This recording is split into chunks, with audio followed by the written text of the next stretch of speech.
Well, it looks like the good old folks of Buckley are up in arms about this pesky new 20-mile-an-hour speed limit. I mean, you can't blame them, can you? I mean, who wants to actually go slower than your grandmother's Sunday drive? It's practically an invitation to nap behind the wheel, isn't it, it seems? And now, of course, I've heard these limits are causing more problems than they actually solve.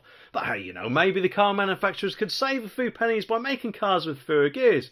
I mean, come on, who needs more than second gear when you're cruising along at the good old speed of 20 miles an hour? It's like you're driving a tortoise on a coffee break, isn't it? Of course, here's the thing. I mean, they try to push this as safety and no doubt, of course, part of the green agenda. But if anything, I reckon it's probably less environmentally friendly than one of my farts. Because driving slower, you're putting out more harmful fumes, as they like to say. But of course, they don't want to tell us that driving at a snail's pace is bound to be more harmful to the planet, do they? And in fact, if this continues, no doubt they'll probably all want us to apologise for our Sunday leisurely cruisers. But the thing is, these modern cars out there all have safety features like automatic braking, where a kamikaze pedestrian just decides it's time to test your brakes for you. It's like having a human stuntman on standby ready to save the day or carry out a random MOT test for you, isn't it? So no doubt, of course, Wales is fast turning into a place where cars are driving as slow as bicycles. You can see it now, can't you? People pedalling their hearts up to keep up with the cars. Honey, I'll race you to the grocery store. And of course, don't even get me started on the runners. No doubt soon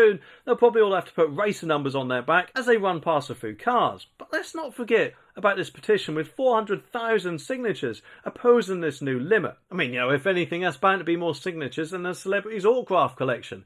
And the best bit is that they say that this is bound to be because nobody bothered to fully explain what is slowing everyone down. It seems like the protest in Cardiff was quite a spectacle. People were airing their grievances about ULEZ, the ultra low emission zone, to clean air zone, the CAZ. It's like they're living in a world where the alphabet soup has gone rogue. I'll have a side of LTN with my ULEZ, please. But anyway, the article says that on Friday, Welsh Conservatives announced they will take a vote on no confidence against Deputy Climate Change Minister Lee Waters, who led the introduction of the new law. First Minister Mark Drayford has strongly defended the policy was an election manifesto commitment.